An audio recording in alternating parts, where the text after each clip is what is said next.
uh, lobbed onto in researching philosophy. What is the most interesting thing that you can find in philosophy, the most useful? And it was always the distinctions for me, and trying to be a good debater or be good at conversations. It was finding where someone's claim landed in these distinctions, and from being able to do that, I could then identify like where the problems were, where the general criticisms of their position would be based off of how they applied to these distinctions and what the criticisms of those distinctions were. So that was definitely the most useful thing I found in philosophy for sure. Yeah, I agree. I think the other thing that's useful about is mapping out the sort of logical space. So, you can say, well, if I start here, then here are the branches I can follow. And if I accept this, I'll go that way. So I think that a large part of the progress is we get to understand the questions better and what the possible answers to them might be. And that's really, I think, the primary contribution. Besides, the personal contribution of knowing thyself, the Socratic thing, which I think is important, actually. That we don't want to mistake that philosophy is in part self-exploration, obviously, but as far as like what objectively it contributes outside of personal growth or something like that, I think this is those two things: understand the questions better, the distinctions, and mapping out the logical space. Yeah, it's also helped me a lot to understand other people's worldviews, because using my like worldview model where I just have the number line with all the facts and then try to place in the distinctions and seeing how my worldview lines up, and then working with other people to do that and see how theirs differs, especially seeing how the difference between a materialist and an idealist or a dualist and how theirs lines up. It puts things in perspective and helps me to understand the other worldviews a lot better, to be able to see it in a like a picture visual sense like that. Yeah, and that's valuable, actually. I think that Russell has that famous quote where Bertrand Russell, where he says, like, the value of philosophy. I'm paraphrasing or something. He says the value of philosophy is it sort of shakes this dogma that we have and opens your mind to new ways of seeing the world, which you might not have thought before. And that's just something we talked about last time. Sort of steel manning. That was your term that you used. Steel manning the other position. This is part of it. Sort of putting yourself.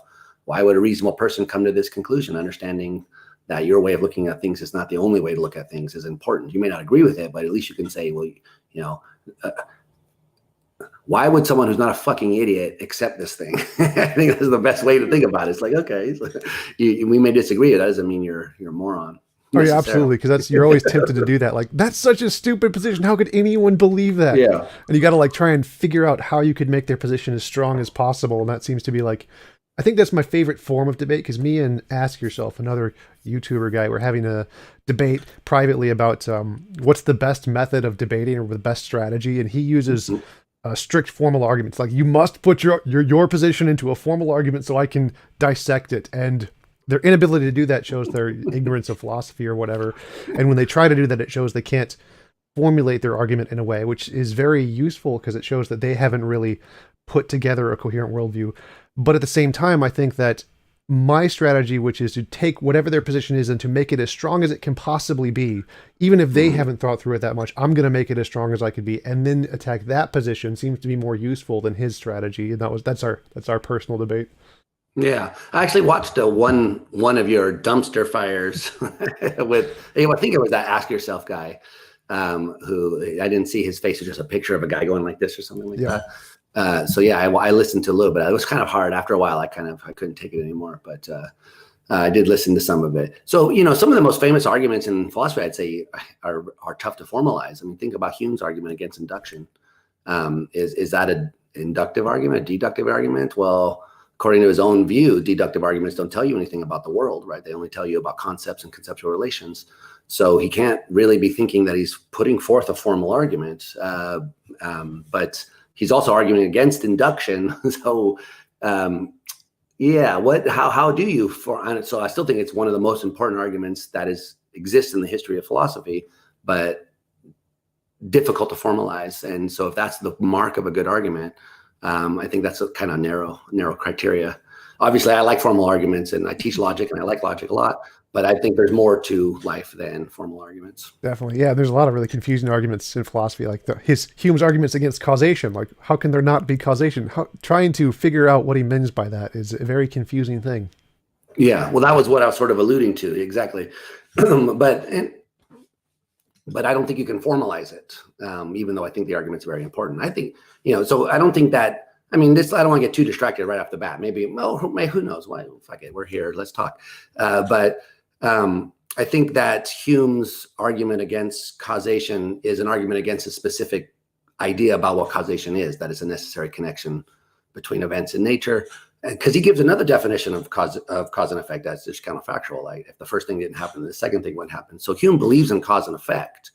But he just like he also believes in free will, but he doesn't believe, but he's a compatibilist about free will. And he's this kind of regularity theorist about cause and effect, but he still thinks there are such things as causes in the world. It's just that they are not necessary. I think so. I don't think he really is denying that there are cause and effects. I just think he has a view about what cause and effect is. Definitely. Regularity. Yeah, I think it's fun to actually try to think of a way that you could get rid of all cause and effect completely. Just think of every single particle as a completely random particle that has no interaction with other particles, and they're just randomly organized in such a way that it produces this simulated world that seems to be here, but it's purely just by chance with no causation, and they'd all just be like computer particles that just pass through each other without noticing. If it could be hilarious, but it's still possible. Yeah, well, I don't know. So I think I mean, my interpretation of like quantum mechanics and string theory and things of that nature are that these categories have been displaced. I mean, I don't think cause and effect plays a role in these fundamental theories of physics, not in the sense that you're talking about anyway. So I think what we call cause and effect maybe is emergent property at the macro level, but it doesn't seem like it's a property of microphysics, or at least certain microphysical theories. So that's perfect. I mean, it seems perfectly coherent. What do you have? You have state transitions, obviously, but you don't have anything causing it. I mean, so you observe the thing, it's heads or tails, but what caused it to be that way? The answer is, according to quantum mechanics, nothing. Yeah, the way I interpret it, I actually had a debate with Rob Coons recently, and his Thomistic position that there is the causeness, the causality itself, God idea. And I took the approach that, well, cause is a label kind of like chair, and it applies to specific physical phenomenon. So change would be like the energy transfer from one point to another point, and we call that thing change. But there could also be other kinds of change, like changes in states of Hilbert space, and we also call that change. So there isn't really a changeness. It's change is just a label we apply to certain physical properties. Yeah, at the macro level. It's at the micro level, all you have is a bunch of equations, and the equations tell you have a certain state and it transitions to another state, but there's nothing in there that tells you what makes it come. So yeah, I'm very suspicious about people relying on these notions of cause. That's one of the problems with the cosmological argument, or the Kalam cosmological arguments, these things that rely a lot tracing back. I guess you said Thomism, so yeah. I always thought that was funny, by the way, as a non, call it Aquinian, we call it Thomism. Like, why did we do that? No one else gets that first name privilege in philosophy. But yeah, the Thomists, they're very big on this idea of cause and effect. Myself, I don't put a lot of stock into that, and that's why I think those arguments actually aren't that great, personally. Yeah, well, we are currently live and sound is good. Oh, we are? Yeah. Oh, shit. Hey! Richard, thanks for coming on. Look, I think your ear thing fell out there. That was pretty funny. Yeah, I didn't realize we were live. Okay. What did I say? Record. Like, I can blackmail you with this. So we are live. Thanks for coming on. I really appreciate you taking the time to have a conversation with me. Would you mind telling us about yourself before we get started? Yeah, sure. I mean, my name's Richard, as you already said. And what did I already said some stuff about me, did with the stuff about teaching or whatever. Yeah. So I teach at the City University of New York. I like philosophy and neuroscience and the interrelation between the two. And I especially think about consciousness, but I have interest in all sorts of other things. And so, yeah, that's me. Cool. So what should we talk about today? Well, there's lots that we could talk about today. I guess so there's a few things I was going to ask you, and then I guess some things that may come up sort of in intermediary. But one thing that I noticed that you do a lot is that you like to, I don't know if you do it a lot, but anyway, I've noticed a couple times that you are very dismissive of the ontological argument for God's existence. And so I want to defend that a little bit, I guess I would say, in a limited sense. So I obviously, my position. I don't accept the conclusion of the argument. I reject it, actually, but I think it's a serious argument. And I guess I would say that it's a serious argument for a more limited conclusion. And this kind of goes to what I think is the basis of a lot of your debates, actually, because a lot of what you're doing is a reason to believe in God, or is it rational to accept the existence of God? And so I think that the ontological argument, and this is the way I read Plantinga's version of it, is that it's not really doesn't establish the existence of a God, but what it does is it makes it rational for a person to accept the existence of a God. And so that's a much more limited claim. And so I am curious what you think about that. You think that's that more restricted version of it, simply because I think a lot of work, like people like Plantinga, I think a lot of what they want to do is simply try to make room for their views not being called irrational, right? It's not just like, oh, we believe in a zombie Jewish guy who rose from the dead and this, weird talking snake so there's all that weird aspects of it. But I think that they want to be able to say there's something serious here that a reasonable person could accept. And so that's the way I read that version of the argument. We can go through the premises and whatever, but I just wonder what your general reaction to that, what that strategy of his or of a person like that might be. Right, absolutely. That's the argument I'm going against, because I want to say that it's equally as irrational to believe in the God as it is to believe in the real Santa Claus. I think that there's equal justification for those, and I don't think the ontological argument works any more for God than it does for a perfect island, to use the classical counter argument, or a perfect Santa Claus. So I think that Plantinga's argument is a perfect example of what I'm arguing against. I want to say that it is irrational to believe in a God, whereas he wants to show how it's rational to believe in a God. So his arguments are a great exemplar for my viewpoint and my epistemology to try and test against his views. Yeah, but I don't really see what the argument is. And specifically, so I know the Guanillo perfect island thing, but I don't really think that's a serious rebuttal. I mean, I guess I think it's interesting that you think that's a serious rebuttal. And the basic, probably you've talked to someone about this, so I would like to hear what you have to say. But the basic response is simply that there's a relevant difference, which is that the concept of a perfect island is incoherent in a sense, because you can always imagine improving the island. So you can't really conceive of a perfect island. And that's different from the concept of a maximally great being, which you can't conceive of any way in which it can be improved. So the perfect island is more like highest number, right? There's no highest number. You can't conceive of the highest number. Fun fact, when I was 10, I thought I had done this, by the way. And then I proved myself wrong a few minutes later. But anyway, so anyway, so there's no highest number, and you can't conceive of that, right? You can't even form the concept of the highest number, because you can simply improve it or increase it by adding 1 to it, or 0.5 or whatever. And so the perfect island is a bit like that. Say, describe the perfect island. I say, well, add one more, cherry sundae, one more chocolate fountain, one more whatever it is, and it's a little bit better. So, but with the idea of a maximally great being, you can't do that. So this is a thing which can't be improved. And so there is a relevant difference between the perfect island and the perfect being, I guess I think. So my objection would be is that this idea of perfect greatness is being argued to be some kind of a real property in the universe. So like there must be some objective measure of what this greatness thing is. And we could conceive of different measures of the greatness thing. There could be a measure that says the greatest possible thing is made of spaghetti. And if it's not made of spaghetti, then it's not the greatest possible thing.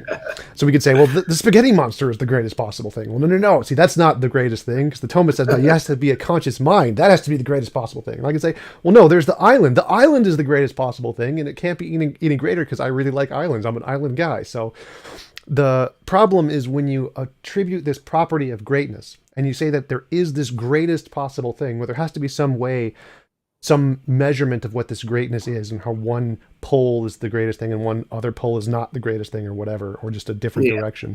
And if you don't have some way to demonstrate that your particular interpretation of what greatness means is the correct interpretation, well, then it's no different than saying the perfect island is the greatest possible thing, or the spaghetti monster is the greatest possible thing, or the ice cream cone is the greatest possible thing, until you can actually show that your particular definition of this term actually corresponds to something in reality other than just your imagination.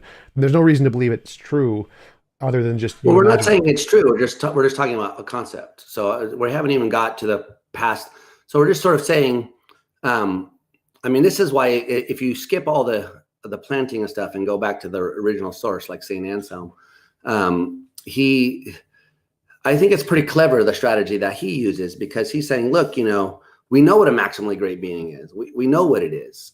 Or if you say you don't, then what is it you say you don't believe in if you're an atheist? So the atheist has to have this concept of a maximally great being. Otherwise, their position is absurd. Doesn't make any sense. They're denying the existence of something that they don't understand, they don't know how to think about, or they can't form the concept of, in which case their view isn't very serious.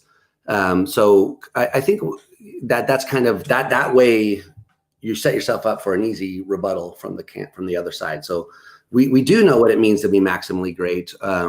It means having the traditional properties of being all-knowing, all-powerful, morally perfect. So such that with the spaghetti monster, and this is a trick that a lot of people want to pull. So if the spaghetti monster has those properties, then the spaghetti monster is just another name for this maximally great being. In which case, the argument goes through. The spaghetti monster is God, and blah blah blah. So otherwise, you can improve it. So how powerful is the spaghetti monster? What can it do? Well, then have it do a little bit more. How good is the spaghetti monster? Is it sort of good, kind of good, perfectly good? Well, if you define, so I think that these ideas, don't get me wrong. I think that you can derive contradictions from these ideas. I do. And, we've talked about that before. And the free will stuff, if God knows what he's going to do in advance, then he can't be free. That seems like a contradiction. If God is all powerful, then there seems to be a contradiction already there, because he created beings that he can't control, namely us, with our free will. So can he control us or not? I think you get into a weird contradiction there. Does he know the omnipotence? Does he know? So that's the contradiction from omnipotence, a contradiction from knowing everything. Does he know what he will do? So I think there are problems with that, but nonetheless, I think we know what that means. We can understand what it means. And sometimes people like that say to me, like, well, you don't really know what it means to be to be all knowledgeable. And I kind of think, yeah, I do actually. It would be like feeling like I already feel, but just being right all the time. If you ask me a question and I tell you the answer, I tend to be wrong a lot of the times. But being omniscient would be just like that, but actually getting it right.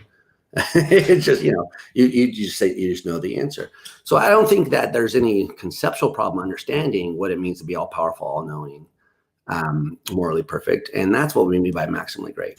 Right. So my objection here would be is that I could take all of those properties. So you have this collection of 6 things, perfections, which is just a different word for property, apparently. But you have these 6 perfections. I could say, well, let's get rid of one. Let's say there's no consciousness in this thing. It's just naturalistic pantheism. Just you got the eternal, you got the all powerful, you got the everything that's required to create the universe, but there's no consciousness, and we keep everything else. Now so therefore, no morally perfect, moral. Nope. Perfect. You can keep those too. You don't need a consciousness for those, but that's a separate argument. But so we'll just get rid of the consciousness, keep everything else, and this is the perfect thing. This is the maximally great being. You're adding in this extra thing just like for no reason. We don't need that consciousness for anything, just like I could add in spaghetti. So you have the 3 different hypotheses. You have the God hypothesis, which has, I think, 6 perfections. Then you have naturalistic pantheism, which has 5 or 3 perfections, just eternal, all-powerful, or I think whatever the other one is, don't remember, but just the 3 perfections or 5 perfections, just get rid of one of them. And then you have one with an extra perfection of spaghetti. So it's everything God is plus spaghetti. And all of these 3 hypotheses could all be labeled as the maximally great being.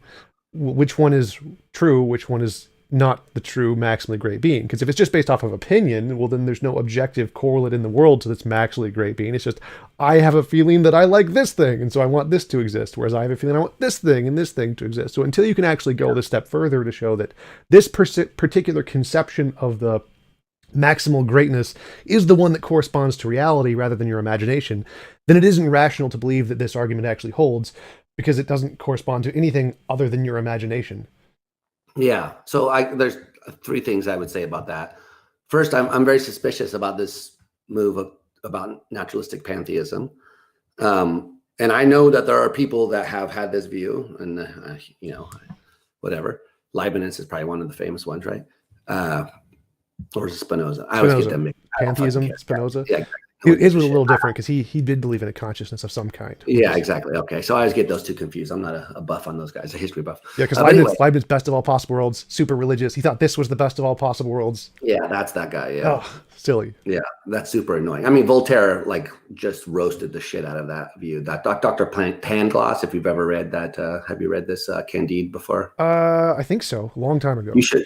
Yeah, you should reread it. Dr. Pangloss is just marvelous character of a dipshit person who's just constantly, well, we have noses. Clearly they are made for glasses. The best of all possible world, right? So anyway, so I forgot what I was going to say. Oh yeah, so the naturalistic pantheist thing. I guess the problem I have with that is that I assume that if something is like a god, whether it's the universe or a being, then part of the definition of that is worthy of worshiping. And I do not believe that the universe itself is worthy of worshiping. In fact, I don't even, by the way, I personally don't believe that even if there were a God, that it would be worthy of worship. I just don't think it's appropriate to have that attitude towards anything, as a matter of fact, whether it's a God or not. But anyway, so that's why I think that, yeah, so at least I can understand why someone might have this feeling like they should worship a God, but I don't understand why someone would feel the need to worship the universe. Which seems to me to sort of be a problem for the pantheism part, because if it's really theism, then I think that it's got to be including this idea that it's worthy of worship. Well, not really. So I agree that usually in the concept of a god, you think of a conscious entity of some kind, and this has no consciousness, so it wouldn't qualify as the traditional idea of a god. But naturalistic pantheism essentially is the position that it's the scientific view that you essentially adopt no more extra ontologies than those granted by science. So it's just naturalism, essentially. It's just a fancy word for naturalism. But it isn't, though. That's the kind of point I'm making. Sorry to interrupt you, by the way, Tom. Sorry about fine, that. That's fine. It isn't just a fancy word for naturalism because of the worshiping business. That was the point I was trying to make. So so I was getting there. Plus I want to worship it. It's like is worthy of worship. Right, I was getting there. So that part seems to be, you have an opinion that that's required in the idea of some kind of a theism, but I wouldn't agree with that. I don't think that is required. I think there are many different versions of God that have nothing to do with worship. Like there are evil gods all over mythology. So the worthy of worship thing doesn't seem to be a requirement for a God in most intuitions. So I don't think that's really, unless you could again show that that concept you have corresponds to something in reality, then I don't think that that interpretation is rational to believe is true about the world any more so than the alternative that it's just nature or just evil gods can exist that aren't worthy of worship or that are worthy of disworship or hating them or whatever. So I don't think that would, but even gods, let's suppose for a second that there are some. Who's the famous evil god? Baal or whatever? I don't know. Some evil god. Even those people think demand worshiping, and I think that it is part of the concept of, if it's a god, then it's something which commands a certain attitude towards it, or that it's at least worthy of that attitude. So maybe it's an evil god, maybe it's not worship but condemnation or something, but anyway, so yeah, I otherwise I wouldn't call it pantheism. So why is it pantheism as opposed to, it's just naturalism? What you're talking about, just naturalism, is that there's the physical universe. But to call it naturalistic pantheism is to say that the physical universe is itself a special entity that deserves a special attitude from us.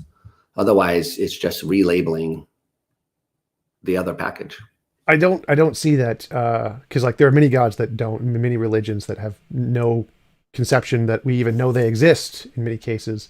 I don't see that as anything more than an opinion. I don't see that as like a property in a god that if there are humans, we're supposed to have an attitude towards it. I don't see there's any ontological thing in a god being that has that anywhere in it.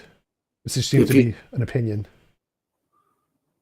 Yeah, I guess I'm not really, it wouldn't be a problem for me if it was just an opinion, I guess, since it's a widely shared opinion. But certainly as part of the Judeo-Christian tradition, the Judeo-Islamic tradition, that whole tradition that God is worthy or demands worship and blah, blah, blah. So that there are other gods in in other traditions. I mean, I guess you're thinking of Gnosticism. I guess I'm not clear, like what is it that, like, which other of these, what kinds of positions are you thinking of where we don't know the God that exists or something like that? Well, there's lots of different gods in Hinduism. Some of them you worship, some of them you don't worship. There are lots of different gods in the Greek and Zeus. Depends on the version of Hinduism. What? Depends on the version of Hinduism? Oh, yeah, absolutely. Absolutely. So there's lots of different versions of religions. The the Norse mythology religions, some gods you worship, some gods you don't. Some things are greater than gods, you don't worship them. There's the Zeus you worship and you praise the gods of Olympia. You don't praise Hades and the bad gods. There's gods like Echo who created echoes that you don't worship. There's all kinds of different conceptions of gods. There are people who worship nature, but that doesn't seem to be a requirement. There's like Buddhism, you don't worship the Dharma. It's just a thing that's there. You don't worship the ideas; they're just a thing. So I don't see this. Why is that a problem for the claim that I'm making? Because what you're offering is, by the way, we're getting a little distracted because I wanted to talk about the other thing. But let's finish this first because. Well, I think that my criticism, I don't see the relevance to what this has to do with the argument. So the criticism here is you're saying that it needs to be worthy of worship. I'm like, why? I don't get it. Yeah, I don't get it. Like, I don't see the relevance to the two connections. So I can see there's lots of gods that aren't worthy of worship. I don't see why that's relevant to the claim. I don't see how that follows in the argument. There are no, let's put it this way. There are no maximally great beings which should lack this property and still be called a god. Well, then I'd go back to my original criticism. Like, there's no maximally great being that should lack the property of spaghetti. Show one of these claims is more reasonable or more likely to correspond to reality than another. Yeah, but that's not really that's not charitable. I guess I'd say. Oh, right. It's just what's it? Ad hominem, no, ad hoc. The one that's reductio. So it's reductio. If we take this seriously, that we can take any property and say, I don't think that the maximally great being should be without this property. Well, I just pick any ridiculous property I want. And I could do the same thing and pick a more charitable version like naturalistic pantheism, which is just nature. Yeah. I mean, so that's Plantinga has a line on this. He calls it, there are certain properties called great making properties, and there are other properties which are not. So being made of spaghetti is not a great making property, I guess. Well, yeah, I'd go back to the same thing. Okay, why not? Why do you choose these as the correct great making properties and not these? It seems to be arbitrary. You're just randomly picking these. I can just pick a different one. Do you really believe that, though? Do you really think that there's no difference, that there isn't a difference between being made of spaghetti and being all-powerful, all-knowing, and morally perfect? They seem really different. Well, I'd say like being made of consciousness. Cool, and the other seems like, cool, I guess. I think it depends on your worldview. So like if you're Hindu, maybe you could say they're made of cows, and that's the really cool thing. So it seems purely dependent on your cultural upbringing on what you think is cool versus what you think is not cool. And so I don't think there's any correlation to this idea that this set of great making properties corresponds to reality as opposed to this set. It just seems to be like, we've made up these properties. We're not talking about reality. So you're jumping ahead, I think, a little bit. So we're not talking about whether it corresponds to reality. All I'm talking about is what thing are we arguing about here that exists or doesn't exist? So, we've already said if it exists, then it does relating to reality, right? Well, right now we're just trying to figure out which thing we're talking about, like what thing it does. So let's suppose that, you say there is a Santa and I say there is no Santa. And then I say, wait, who said there is a Santa? You did. Okay. So then you tell me, yeah, Santa's this dude who lives down the street. He's really skinny, and blah, blah, blah. And I said, no, that's not what I mean by Santa. And you're like, well, I don't see why there's any properties which should belong to a Santa or whatever. It's like, well, yeah, but yeah, there's certain properties. If Santa exists, then what we're talking about when we say that is that there's this jolly guy living in the North Pole who flies around on a reindeer, driven sleigh, slave laborers, elves all day long, etc. So we're just talking about the concept. That's what the beginning step is. What is the concept of the thing which is in dispute? And the theist says the concept of the thing in dispute is the concept of a maximally great thing. That's what we're talking about. Well, not exactly. So I'm talking about just the greatness. The greatness itself is the property I'm disputing, not the maximally great being, just the property of greatness itself. That is the property I'm disputing. I'm saying, well, where is this property? Because if this property doesn't exist in reality, then there's no maximally great being. Or if it does exist in reality but towards something else, then your idea of the maximally great being is wrong. So I'm not specifically disputing your concept of the maximally great being. I'm disputing what does great mean, and how do we determine one definition is more correct or less correct than another? Yeah. So we we it's like saying, if you haven't ever seen, to me it sounds like what you're saying, I'm probably wrong, so tell me, but it sounds like what you're saying is, if you've never seen something which is literally infinite, then you don't understand what the infinite is. And so your definition of the infinite is no better than mine, to which I think, no, that's not true. I don't need to see something that's infinite in order to understand what this is a point that Hume made, by the way, in response to Descartes. He said, look, Descartes, because Descartes, part of Descartes' argument for the existence of God was sort of involving this idea that the concept of God is an infinite being. We can't get the concept of infinity from things which are finite. So therefore there must have been some sort of infinite cause, something which was itself infinite, which caused our concept. And Hume says that's silly, because here's the concept of the infinite, add one more and never be done. So we don't need to actually encounter something which itself is infinite to understand the concept of the infinite. And in reality, there doesn't need to be anything which is actually infinite. So this whole debate, there is actually a debate about whether there are such things as actual infinities. By the way, the theists hate actual infinities. I love them. I think they're all around us. So I don't find that to be very problematic, but that's a different question. So it sounds like that's what you're doing. You're saying, unless you can point to me that what this refers to, then the concept itself is up for debate. Well, no.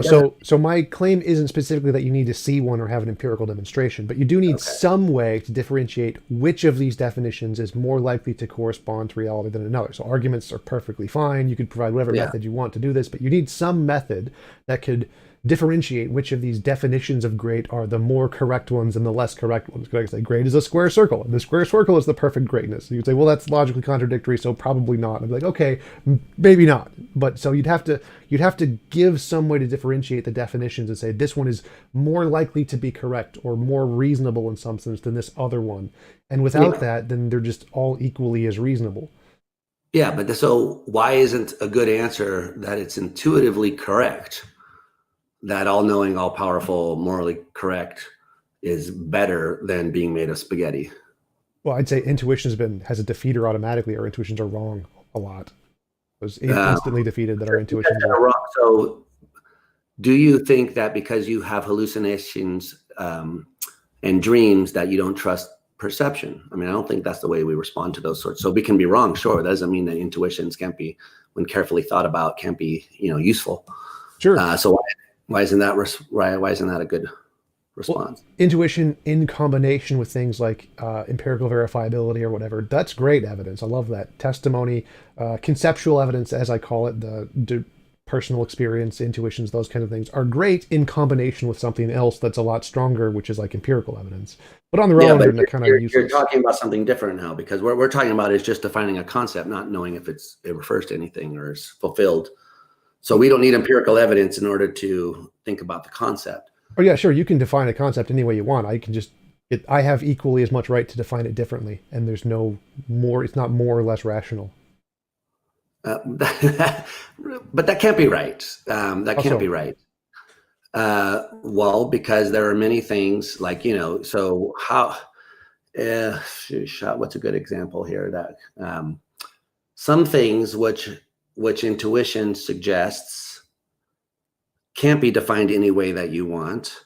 Let's say, so, I don't want to get in the context. Let's see, what's a good example? So take, I don't know, Euclid's proof that there is only one even prime number, that all prime numbers greater than 2 are odd.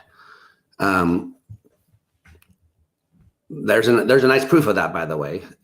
It's very, very, very simple, which is that if the number were even and greater than 2, then it would have factors of 2 and itself, and therefore not be prime. So there's an intuitive judgment about something which gives us some knowledge about infinitely many things, namely that out of all the numbers which exist, there's only one prime even number. Sure, if you have a formal proof, you can just get rid of the intuition. I don't even care about the intuition. Just give me the formal proof, and then I'll admit that your definition is better. I didn't give you a formal proof. I just gave you some intuition pump. I mean, I could give you the formal proof. I didn't do that. What I did, I did that on purpose. I didn't give a formal proof. All I did was say it's intuitively the case and I gave you a kind of example, and then you inferred from there We didn't do any kind of mathematical induction. There was no sort of formal, I mean, the proof involves a few steps or whatever. We didn't do that. No, well, I don't share that intuition. I don't feel any intuition towards that whatsoever. I'm not sure what that means exactly to have an intuition towards that. Towards what? Even prime? Yeah, like there's a prime number, only one prime number that is non-divisible by other things or whatever. I don't know what that means. Yeah, I don't know what it means to have an intuition towards that. I don't relate. But so to try and think of a different example, like I have an intuition that killing babies is wrong, and I'm going to label that as, well, no, that's not, it's actually killing babies is right. I'm going to relabel that intuition or something. That's kind of like the point you're making, is that you can have some interpretations of intuitions could be wrong where others are right or something like that. Yeah, well, so some intuitions clearly are wrong, I would say. Like the famous one from math is the parallel postulate. People thought that you should be able to deduce it from the other postulates. People thought intuitively this was the case, and they couldn't do it. And now we know that because of it, we have non-Euclidean geometries. So there was a case where people thought something intuitively was the case mathematically, and they were incorrect about that. So sometimes intuitions lead us astray, but that doesn't mean they always lead us astray. And intuitively, it just seems that it's better to be maximally great in the following way: all-knowing, all-powerful, morally good, perfect, than it is to be made of spaghetti. It doesn't seem like you need an argument to establish that one is better than the other, since it's sort of intuitively clear that one is better than the other. Yeah, I don't share that intuition at all. Just like the math thing, like I feel no intuition towards this whatsoever. I would feel more the intuition that the naturalistic pantheism is greater because it's simpler. I think the simpler thing is greater, not the conscious thing is greater. Your definition of greater seems to be completely arbitrary. I don't see how this is rational at all. The fact that you don't share the intuition doesn't mean that it isn't intuitively clear. Sure, but I'm saying that intuitions themselves. Colorblind, for example, doesn't mean there aren't colors, etc. So, so the fact that you don't find it intuitive, that's fine. Lots of people do, including myself. So, I guess I'd say you sound a little colorblind to me when you say those things, which isn't a bad thing. But it does seem like a defect in your intuitive ability rather than a defect in the intuition I have. Well, no, I'd still say you need a way to show some intuitions are more reasonable than others. And if you don't have that, it's irrational to believe that your intuition on its own is correct. Why? Lots of people share my intuition. Very few share yours. In fact, all the experts share my intuition in this case, and none share yours. By consensus, you're wrong. I would have to look at the consensus and see that the case, because I haven't seen that at all. But let's suppose hypothetically that it did turn out that the consensus was that this is intuitively the case. I would take that as evidence for sure. I would say that, yeah, I've got to look into this more and see why do they have the consensus, because I'm going to find the evidence for it to see if I could understand this. But I don't think it's the case. But yeah, if you have the consensus, that's definitely something like, all right, that would probably be evidence. I'm going to look into that. But I don't think it's the case. It is the case. Amongst the people who think about this is the consensus. They could be wrong. I'm not a big fan of the argument from consensus, but I do think that we should defer to people who know more about these things than we do. And if they, as a group, come to some judgment, then that's reason for us to take seriously the thing that they're saying. And so I think this is an example of that. And the consensus, you may not like the group of experts. It's going to be all a bunch of planting of people, and they're sycophants. I would actually clarify this. So I would say experts in this would be philosophy, not just Thomists. I think Thomism itself isn't a qualified field of experts on metaphysics. They're not experts on metaphysics. They're experts on Thomism. He's not a Thomist. Or any Plantingaist. If philosophers of religion are not experts in anything other than religion, they're not experts in reality or metaphysics. So their ideas have no correspondence or relevance as authorities to anything in reality, only in religion. So I consider them experts. What? In philosophy of religion. Yeah. Well, lots of things in religion. It's the same with every subdiscipline. So molecular biologists have expertise in molecular biology, but not in systems neuroscience, perhaps. And economists have expertise in whatever nonsense economists talk about. It's all made up bullshit, in my opinion. But anyway, whereas they might not have expertise in political theory. So it's the same here. Yep. Philosophy is not a single thing. There's no expert. I would dispute the idea that there is an expertise in philosophy simpliciter. All right. So my question here is, if you're saying this concept of a greatest possible being is one that exists, we're going to look at the experts in metaphysics of the things and ontology of the things that exist. They're the ones who have a say here, not the philosophers of religion. Now, if I got a question about what Thomas Aquinas thought, I'm going to the philosophers of religion. They have the expertise. They're the correct ones to ask. If I want to know a question about what exists, they're not the ones to ask. Yeah, but we're not talking about what exists. We're talking about whether it's better to be morally perfect, all-knowing, and all-powerful than it is to be made out of spaghetti. So we're not talking about whether something exists or not. We're just talking about the concept of what it means to be maximally great. And the people to talk to about that are probably the philosophers of religion. Well, again, I would say that saying which definition is better is, again, that's totally arbitrary. You're just going based off of the language, just natural ambiguity of language. Go to the linguists and say, linguists, which is the better one? And they're the ones who would be the experts on the correct usage of the language, not the philosophy of religion. Yeah, we're not talking about language, though. We're talking about the intuitive betterness of having these three properties that I've described. Well, if we're talking about intuition, I'm going to go to the evolutionary biologist and say, well, what is the grounds of our intuitions on that basis? Again, I wouldn't say. So again, I don't think anything related to the ideas themselves have anything of any value to the conversation. So I don't know how the concept of maximally great being, like, again, I don't agree with your concept. If you want to define your concept away, that's perfectly fine. I don't think there's any justification for that at all, other than there's a justification for what? The justification is intuition. Right. I'm saying that's not. I don't even count that as a justification here. So if you want to have an intuition about a definition, I mean, that's fine. Okay, but that doesn't count as anything for me. And the consensus is that this is the correct definition. Not in overall philosophy, but if you want to take it in. Well, actually, I'm not. It's not so clear that that's true. Based off reading the criticisms of it, I think that it's rejected for many of the reasons of the criticisms provided against these ideas. I think the consensus is against it. Yeah, I'm not sure that's the case. That's an empirical question, but even so, yeah. So, okay. Anyway, all right. Let's put a pin in that because I don't see any way past this without doing some surveys. By the way, they do these surveys. So there's the Phil surveys. Paper. Yeah, they're currently doing another version of it right now, so we should get some results at some point.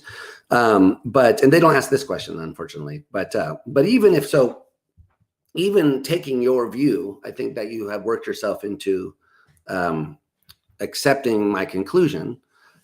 Which is that if you accept this definition as intuitively reasonable, then it's rational for a person to believe that such a being exists via the ontological argument. So it may not be rational for you because you don't accept the intuitive correctness of the definition, but it is rational for Plantinga because he does. Well, my objection would be the first part. Like, if you accept it's rational to accept this definition, I was like, well, there has to be a rational reason to accept this definition. Without it, it can't be rational just because of intuition. Yeah, it can. How so? Well, how not? There are lots of intuitions that are irrational. Such as? The intuition that space and time don't bend. The intuition about the math thing you mentioned. The intuition that any hallucination... That is a reasonable thing to accept without further empirical refutation. Certainly it was rational for Newton to think that.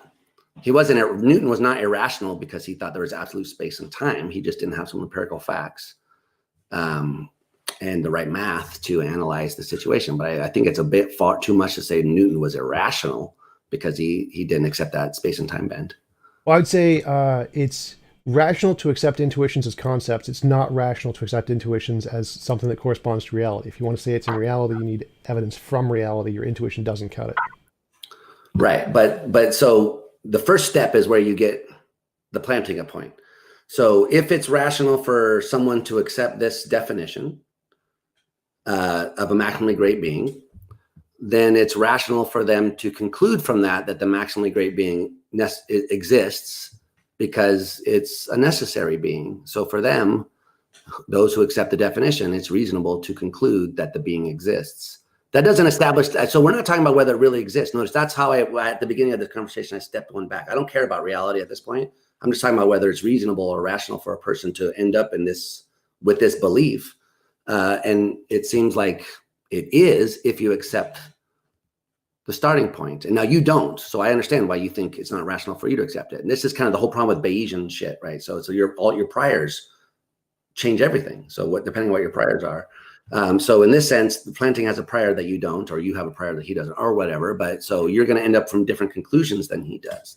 But that doesn't mean that he's irrational for ending up where he does, because he accepts something that you don't. So therefore, it's reasonable for him to end up with that result, just like it was reasonable for Newton to end up where he did, because he accepted certain basic things and Einstein rejected those. And so it's not reasonable for Einstein, blah, blah. So I think that once you start asking questions about, isn't it rational for a person to accept something, it's a much weaker claim than, is the thing really there or not? No, I don't really, to me, it's, who cares if the thing's really there or not? We're just talking about, like, is it rational for a person to arrive at this belief? And I don't really see how you've challenged that for someone who does accept these kinds of definitions. Okay, let me see if I can rephrase here. So I think that extraordinary claims require extraordinary evidence, kind of a thing. So I think that rationality, for something to be rational, the claim has to be supported by equivalent evidence, essentially. So if you have a conceptual claim, I am imagining a unicorn, the conceptual evidence of my testimony, I'm just telling you I'm imagining a unicorn, is perfectly fine. It's perfectly rational to say that, yes, he is imagining a unicorn because he said he's imagining a unicorn. If I said I saw a unicorn, like a living, breathing, actual unicorn, and all you had is my testimony, well, the amount of evidence does not meet the level of the claim, so you would reject it as irrational. It would be irrational for me to believe that you actually saw a unicorn based off of your testimony. But if you could provide like empirical evidence, like the DNA of it or something that I could, or the fossils of the unicorn, then yeah, then it would be rational. So the proportion of evidence must meet the proportion of the claim. So if all your claim is that you like this definition, yeah, that's rational. I can rationally accept that you have this claim that you think this is the best definition of the greatest possible being in your imagination. Granted.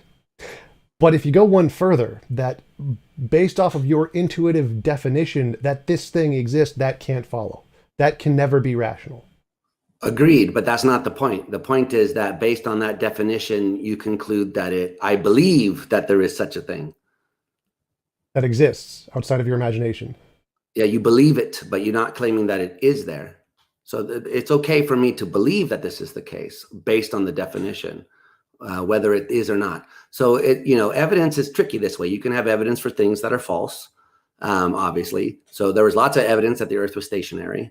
I think we even still have that evidence currently. It's just overridden by a lot of other better evidence. But I still currently, you tell me I'm fucking moving? Like what? Come on, dude. I'm sitting right here. So that's evidence. It can be defeated. And it has been defeated, like, conclusively, in my opinion.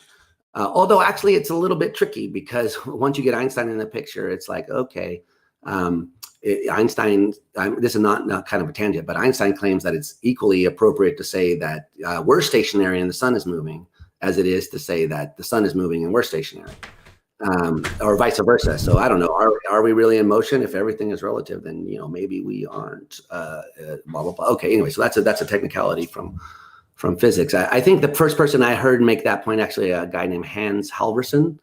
Sounds familiar. Yeah, he's a philosopher. He's a theist philosopher of religion. Anyway, so I think that's a serious point, actually. But anyway, that's neither here nor there. I forgot what I was saying. So you said that they believe this being exists based off of their intuitive definition. So yeah, let me just finish that. So with respect to the unicorn, if I had an experience of a unicorn, then certainly I would be rational to believe that I saw a unicorn. You might not be rational to accept it, but I had the experience. Well, I would reject it. I'd say if I had experience of a unicorn, I would definitely not be rational to believe it existed. But of course you would. I mean, if you really thought that, then a lot of science would be thrown out the window, since for the most famous example is the black swan. So if the guys who went to Australia the first time and saw the first black swan had the attitude that you have, they would say, that can't be a black swan. We already know all swans are white. What the hell, dude? Come on, bro. You're not rational. You're not really seeing that. And of course, now I know you're going to say, well, they followed up with a bunch of experiments or whatever and chopped up the poor guy and analyzed the DNA. But even if they hadn't done that, it still would have been rational for them to accept that they had seen a black swan and that this would give them some reason to think that not all swans are white. Well, I'd say like, if it was one guy who saw a black swan, like, no, you'd be like, I gotta go catch it and show it to other people. Then it would be reasonable. But I don't like people who see Bigfoot in the woods. I don't think they're rational to believe in Bigfoot. So I think why not? You don't believe personal experience can provide justification to believe things? Depends on the kind of claim. So there's for some things, yes, I saw a dog. Yes, I saw a unicorn. No, I think that for things that have an empirical basis and can be verified independently of your personal experience, yes. For things that can't, no. So in the case of like the Bigfoot example, I think it's far more likely because personal experience and intuition have inherent defeaters because we know how flawed they are and they're wrong most of the time, that you would conclude that just probabilistically they're wrong and it's irrational to believe them just on the fact that you've had them until you have that further demonstration independent of your personal experience. Yeah, I guess that's if that's a consequence of your epistemology, it seems overly restrictive. Seems like if you told that to me, I'd be like, look, buddy, I know what I saw. You don't fucking tell me shit. I saw it. I know what I saw. Now, I'd be open to the idea maybe I was wrong. And certainly I would want to look further into it. But I don't think you could come along and say, I mean, I know what you're doing. You're doing kind of the Hume argument against miracle things, right? So, the regularity of nature is too established. So any sort of thing that falls out of that, we should be skeptical of, and no amount of people saying this. No, I would reject that. So I don't go with Hume here. So again, my claim is that it has a defeater. So like if you see an optical illusion, if every human being sees an optical illusion, we can say, no, it is not moving. We can prove it's not moving. You're wrong. And since we have lots and lots of different examples of these things where we know it's wrong, we could say, well, is it possible that what you saw is one of this tens of thousands of lists of things we know is wrong? And the answer is yes, we know it could fit into many of these different things. And we know these exist. We already have lots and lots of evidence that these things exist in reality. We don't have any evidence independent of your personal experience that thing exists. So it's always going to be more reasonable for both us and you to believe it's one of these and not one of those. So I don't, based off of what you said, I think that would make it reasonable for every person who's seen a UFO to conclude there are UFOs, and every person who's seen Bigfoot to be reasonable to believe it's Bigfoot, and every person who saw the Loch Ness Monster be reasonable to believe in the Loch Ness Monster, and miracles and magic and homeopathy. And I don't think that's correct. I think that's obviously incorrect. But it seems obviously correct to me. If you see the Loch Ness Monster, that is some reason to believe in the Loch Ness Monster. In fact, I mean, I heard you say something like this once before, I guess. So this is one of the differences between like how, because I watched an interview with you that you just did recently, actually, which I thought was very interesting on that Simple Blasphemy show. I thought it was a pretty cool interview. But anyway, so you were talking about your personal experience growing up, being raised in a religious household, and you were praying all the time and nobody answered your prayers and you became disillusioned. And, you know, so I've never actually prayed before. They tried to force me, but I always couldn't do it. Like I was like, this is bullshit. So I have never sincerely done that, to be honest with you. But for me, the issue wasn't like no one answered me back. It was more like the very ideas or concepts that they're telling me don't make sense. But anyway, that's neither here nor there. The point, though, is that by your own, what you just said, if you had been answered, that wouldn't count as evidence that there were a God. You should still be an atheist. Even if you had prayed and God came down and said, poof, no fucking depression, then you should conclude, no, probably my serotonin did something and blah, blah, blah, and I'm hallucinating and I reject. So yes, that is correct. Okay, so you agree then. But I thought I've heard you say before that evidence, if there were evidence for a existence of God, it would be this answering prayer bullshit. If you said, oh, that there'd be a sandwich and a sandwich showed up, then that would count as evidence for the God. But now what you're saying is, no, that wouldn't count as evidence for a God. So I'm a bit. So novel future testable predictions would be evidence for God. So if I like prayed for things I can't control and they happen at a regular interval at higher percentage chance, yep, that's evidence. My personal experience, like curing depression or something, if that worked at a higher rate than chance, yes, that would be evidence. And if God answered any of my prayers, I would still be a Christian, but I wouldn't be reasonable for it. Just because it worked. That's so there's Oh, so two you separate agree it things. wouldn't be rational Yeah, to. yeah. So if you God answered my prayers, I would still be a Christian, but it would not have been rational because my prayers weren't like made on future testable prediction basis. Right. So, but if you did make prayers on a future testable prediction basis, those would be rational. Yeah. I mean, that's interesting because you totally reject the argument from personal experience at all. Like, here I am minding my own business. God shows up and says, "Hey, sinner, dipshit, fucking change your ways." And I go, "Oh my gosh, I gotta fucking get my shit together over here." And you're saying, then you come along and say, "No, that's irrational." Yes, I would You don't have any absolutely. reason. Absolutely. I would Really? say that's irrational. I would say for that to be rational, you'd have to go an extra step. So you'd say, you saw God. It's like, so God, I see you, but you could be a delusion. So you got to do the Scrooge thing. All right. So if you're real, show me this, do this test for me and we'll Oh, find you're out. doubting Thomas, motherfucker. Okay. I get Absolutely. it. Thomas was the reasonable one. Let me remind you. Yes, he was the reasonable one. Exactly. Stick the hole through the finger. Come here over here. Yeah. Okay. So I guess I have a more, to me, it seems, and this may be, planting has a, remember, I'm not a theist. Don't put me in that camp. What? You're not a Hare Krishna? Ah. Yeah, exactly. I'm not a Hare Krishna. I have friends who are Hare Krishna, actually. I had a good friend I used to play music with who was Hare Krishna. Anyway, who cares? The point though is, yeah, because I do think that personal experience would give, if that happened to me, I would say I personally have reason to believe in these things.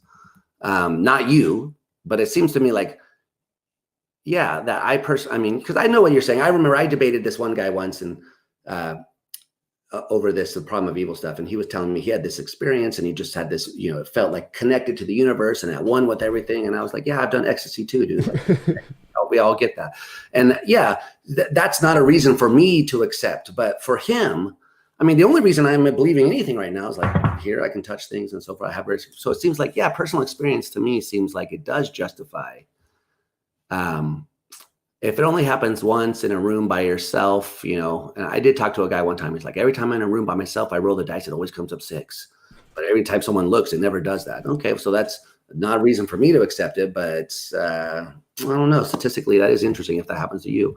So, What would you say that was a more relaxed view about it? So I think your standards of rationality are too high. Most of the things we believe are irrational by these standards. well, do you think that guy, the dice guy, would be reasonable to believe that they actually do roll 6s, or do you think it would be more reasonable for him to believe that I'm probably having a delusion? There's got to be something wrong here. Which of those would be more rational?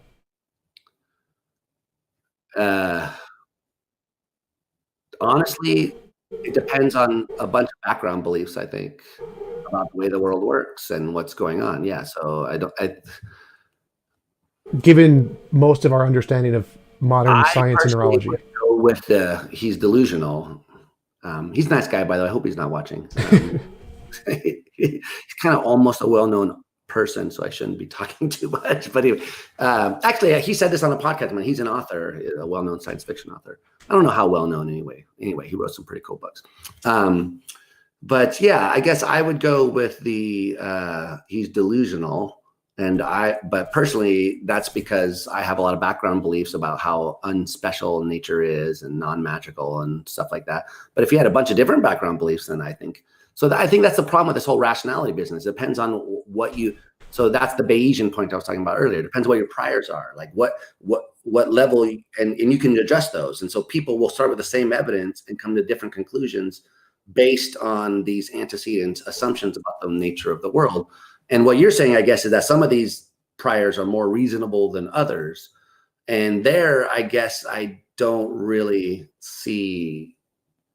I could partially agree with your point there for sure. So I could say that, like, if I'm a 5-year-old kid and I don't have access to modern science and all I really know about is a very limited spectrum of epistemological means to gain knowledge, and my parents tell me Santa Claus exists, and so the most reliable source of information I have right now tells me that there's this guy who comes down the chimney and puts presents there, then that person may be justifiably rational in their worldview to conclude Santa Claus exists. The So 5-year-old. yeah. So when I say rational, I'm talking about given modern science, what we know with the highest level of rationality we have, the consensus of experts of all the major scientific fields, would this belief be rational? And my answer would be no. It would not be rational to believe the dice has come out six every time you see it, or if you saw God personally, that there was really a God there. Given our current understanding of science, there are defeaters for these beliefs. Now, of course, if you didn't have that, you were just a pygmy in Africa or whatever, then maybe for that person it could be rational, but that is a different topic. That's the levels of rationality proportional to the amount of evidence you have. And so when I'm asking, is it rational to believe, I'm always putting it in the context of modern science. Given our modern understanding of the world, would it be rational? Yeah, I'm not sure why you think modern science has anything to say about the dice, since it certainly is not against the laws of probability that it comes up six every time you roll the dice. Oh yeah, I would say that we have lots and lots of examples of things that this could be explained, that we already have evidence exists, like hallucination, delusion, misconception, all these things, selection bias, all kinds of things that we know exist. There's millions of examples of these occurring in the world. So if you're going to say, I saw this occur, and there's this new phenomenon we haven't discovered yet, or it's one of the old phenomena that can explain the exact same things with no added difficulty, it's probably one of those. Like if you saw Bigfoot, it could have been just a bear, a thin bear. That's more likely. So it's always more reasonable to go with a thin bear. A thin bear. One of the thousands of things we already have evidence for that have already been demonstrated that can explain everything about the phenomenon, rather than to say there is this new phenomenon. I mean, the problem with that for me is that if you say it's probably a thin bear, then that means also logically that it probably isn't. What? If it's probably A, then it's equally, I mean, depending on the math here, it's probably not A as well, since it's only probably A. Right. So it's probability, like probably would be greater than 50% chance, essentially, or the highest percent chance given the possibilities. Yeah. So, okay. It's probably, yeah. How do you think about this here? So, if I see something that's outside of the realm of science, I mean, I've had weird experiences before. I've done taken mushrooms and had all sorts of weird delusions about the nature of the universe and universal consciousness. And then I came out of it and I was like, whoa, that was weird. But it didn't convert me to being a non-materialist, in fact. And some people do say, I've heard this before. Oh, you materialists, just take some fucking DMT and you'll see. And I was like, but I have. And it didn't affect me. I mean, I did see all kinds of stuff and it felt certain ways, but after I came to my senses, I was like, yeah, I was on drugs. So it doesn't seem to me that, so that was because my background, right? Because this is sort of where I was going with this. So I had this idea that everything was one and universally connected and we're not different when I was on these drugs. And then I woke and then I came down from them, but my background beliefs that nature isn't like that overruled it. And I was like, no, that was just a weird experience. My brain was generating these things in a certain way and blah, blah. And I would tell all sorts of stories about what parts of the brain were doing that. And the same is true with like near-death experiences and all that, right? So you can say, oh, well, there's just a part of the brain, this is what happens, blah, blah, blah. But my background beliefs about the nature of science came in and overruled that. But if I had different background beliefs, I think I would have concluded from those sorts of experiences that maybe there was, idealism was true, or that there is a universal consciousness or something like that. So the background beliefs, I think, are important here. That's the point that we've been talking about.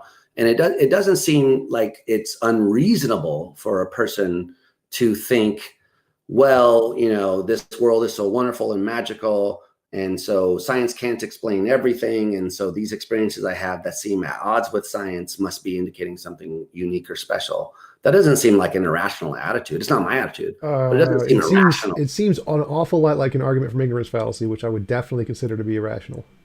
It's not an argument. Well, how is it argument from ignorance fallacy? Science can't explain it. The way I understand that is that no one's ever proven this, so therefore, yeah. So science has never proven this. So that's evidence of my hypothesis. No, that's not. So I see what you're doing there. Yeah, I don't think that's what I was suggesting. What I was suggesting was that the attitude that you're having sounds a little bit like the view called scientism, which is that science is the only way of knowing or the best way of knowing. And that if there isn't a scientific way of knowing it, then we don't really know it.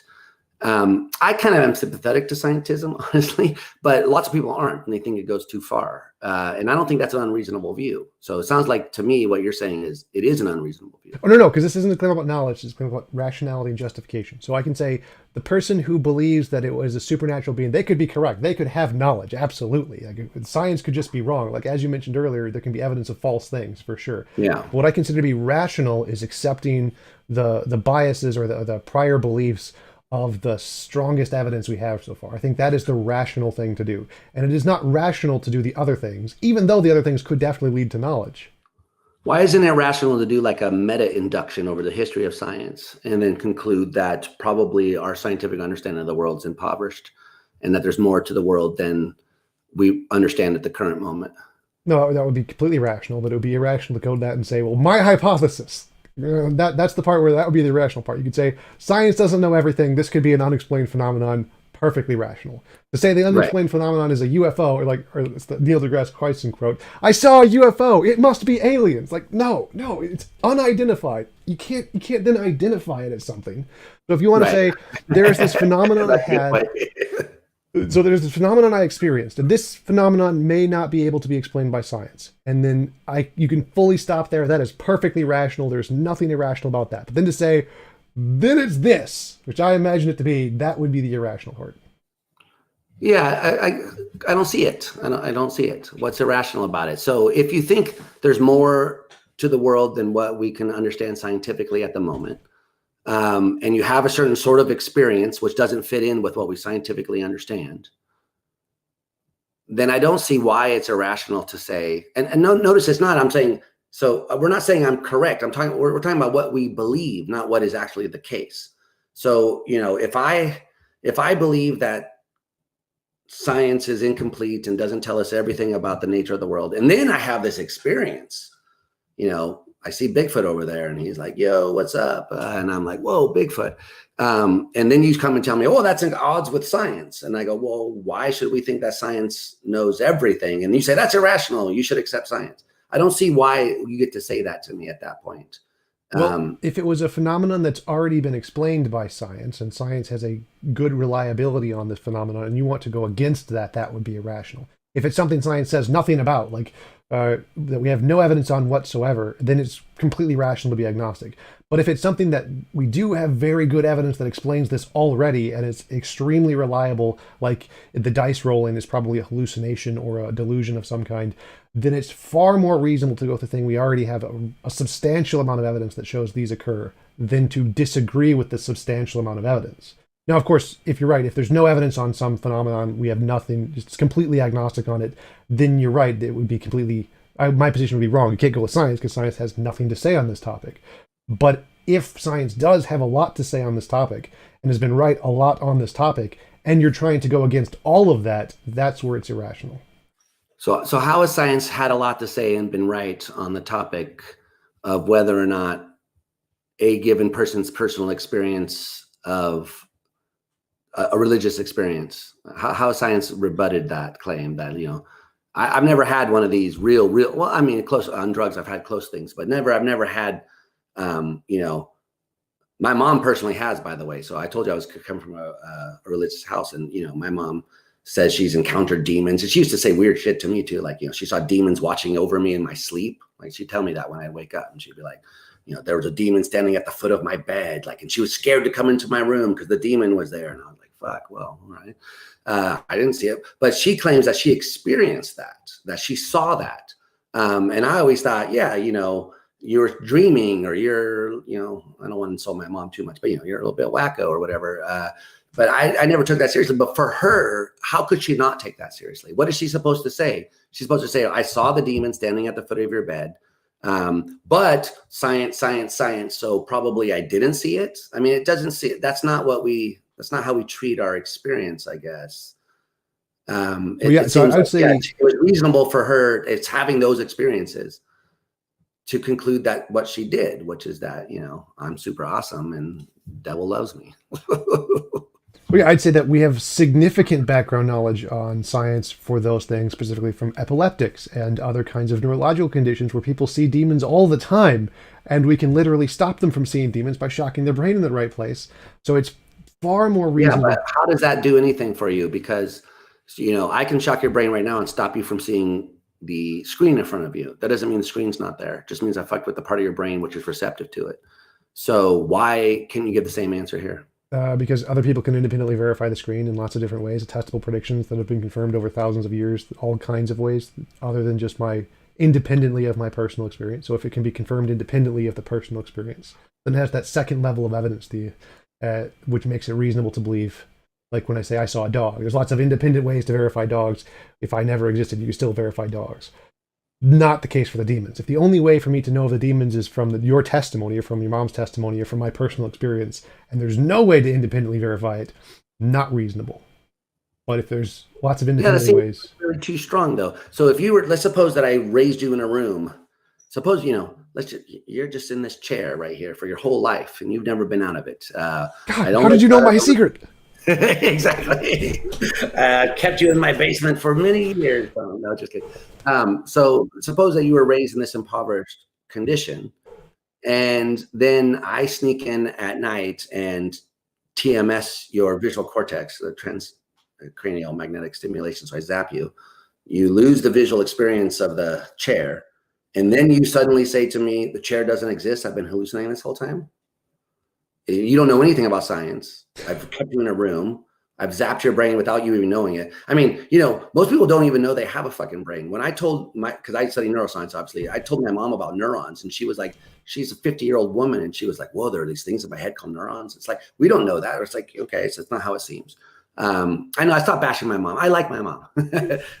We've reconciled over the years with this religion shit. But anyway, so the point is that I don't think it would be irrational for you to think that a chair was there still, even if I did this to you and didn't know anything about science. Right. Like I said, if you have an impoverished view of epistemology and you don't have access to all science, lots of things would be more reasonable than they would be today. So like the kid believing Santa is perfectly rational because that's all he has access to. So rationality for me, when I'm talking about what is rational, I'm talking about the modern standard of science. What would be rational in that context? Since we do have lots of background information. Science doesn't tell us anything about this. About chairs? That's the point I'm making. About chairs? About whether or not epileptic seizures in the temporal lobe, which some people think Joan of Arc was a victim of. It's known that you can have sort of out-of-body religious experiences by messing with that part of the brain. So it's not clear that science tells us that those are hallucinations as opposed to veridical perceptions. Science doesn't make a pronouncement on that. That's not its job. Pretty sure the consensus is that those are literally hallucinations. Yes, but you said that it conflicts with science, not the consensus. There's no scientific finding which shows that these things might not be actual veridical perceptions of an afterlife or a spiritual reality. I'm not sure what you mean here, because the consensus is essentially science. Science is, it's not just the papers. There has to be people to interpret the papers who have a background knowledge to understand whether or not they actually count as evidence in what they're saying. But usually the pinnacle of science is the consensus, not the papers. But in my view, the models of neurology that have started with the brain is purely material. If the brain is purely material, we can make this prediction, do X, Y, and Z, get the correct results. And we've made predictions specifically about these kinds of visions, where we can turn them on or turn them off in specific parts of the brain, where we made the hypothesis. If the brain is physical, these visions do not occur, we can stimulate them in this way to get rid of or stimulate these results in such a way.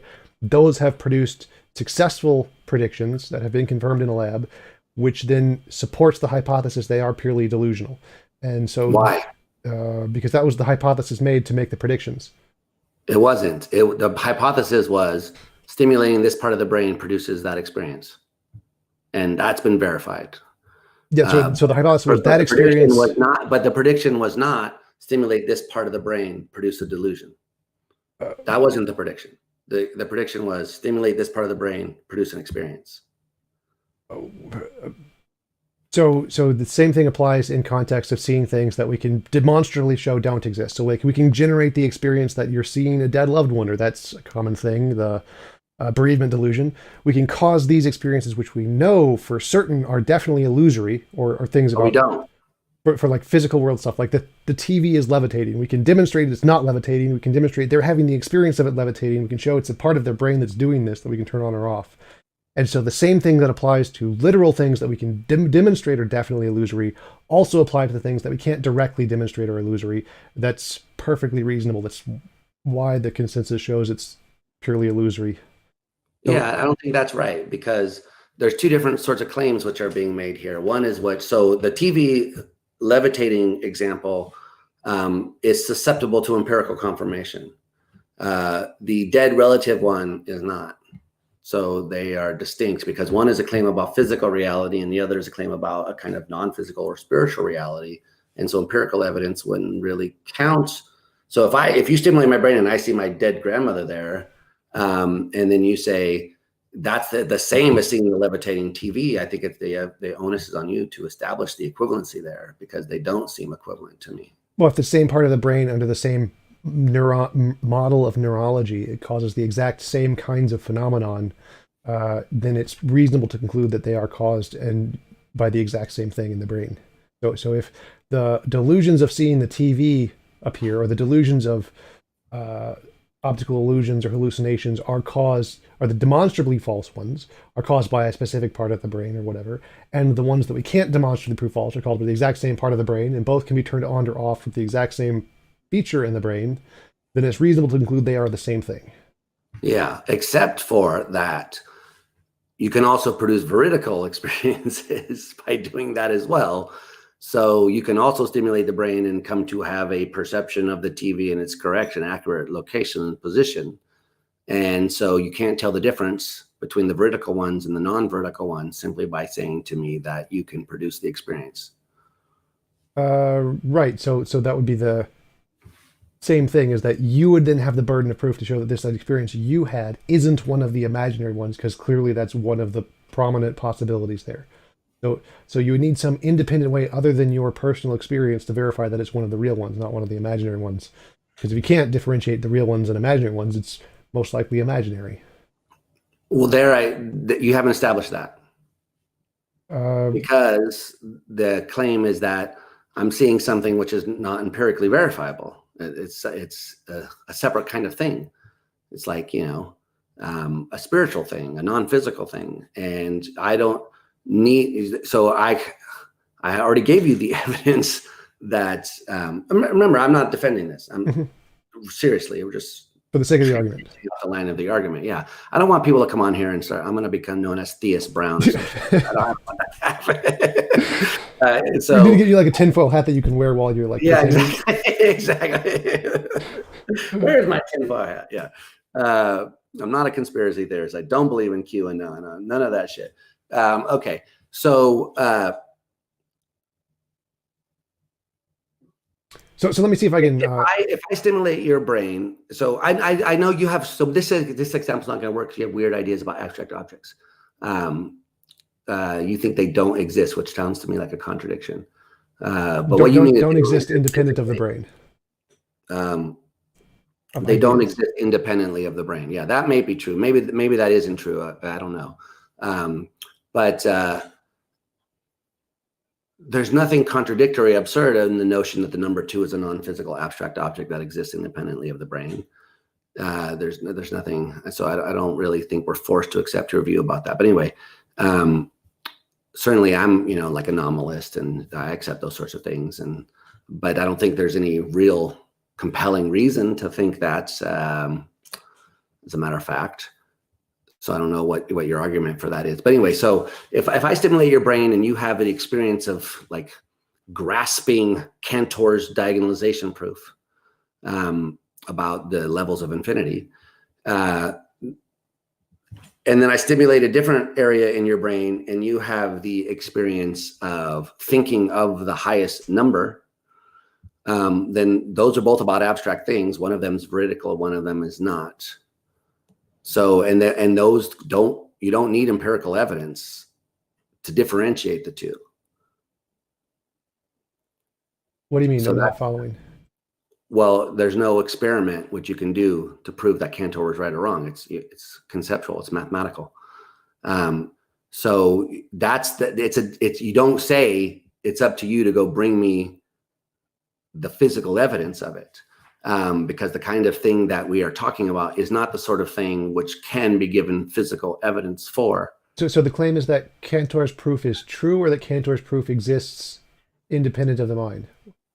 The claim is that I stimulate your brain and you come to grasp it, understand it, and see that it's true.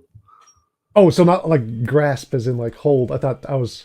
No, like in the intellectual sense of understand. Because some people don't understand. I mean, I try to teach this to students, and sometimes you're just like, I don't get it. Like, so you say you take these, but I mean, I assume you understand, this. Cantor's diagonal proof are the ones where the numbers that on the diagonal are going to not correlate with any of the numbers on the line.